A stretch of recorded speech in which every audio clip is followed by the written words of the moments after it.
Hello, my name is Karabo Tledima and I'm originally from Rustenburg. I am currently based in Johannesburg. I work in the private office of Mayor Herman Mashaba as a media specialist. Before coming back to Johannesburg, I was working as a press officer and support officer to the national spokespeople for the DA in Parliament. And before that, and perhaps my most fulfilling role was working for an NGO now called Aluwani, which dealt with 3,500 vulnerable children, orphan and vulnerable children in rural Limpopo.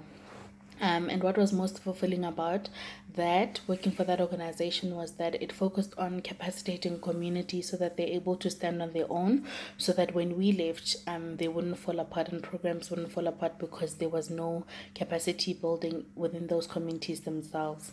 And I think it was important for me to work in that NGO space before working in politics, so that I could see the impact of policies, the real impact of policies, or the lack of policy implementation at grassroots levels.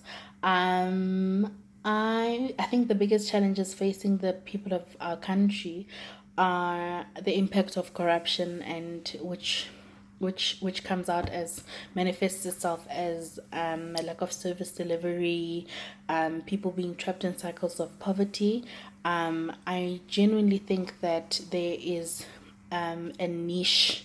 Actually, there is a need, rather, for servant leadership, for leaders who are for the interests of the people, and for leaders who realize that they've been placed in positions to serve people and actually do their jobs, and that can actually also be rewarding, because I think our public servants are quite highly paid for the amount of corruption that goes on, and I think it basically deals with the lack of servant leadership, and for people who it basically boils down to people seeing politics as a way to grow their careers at the expense of people, and that's not necessarily the way that it should be. I think ethical and transformational leadership means accountability, means transparency, means putting people first and putting the interests of the majority first above your own as a leader in a particular position.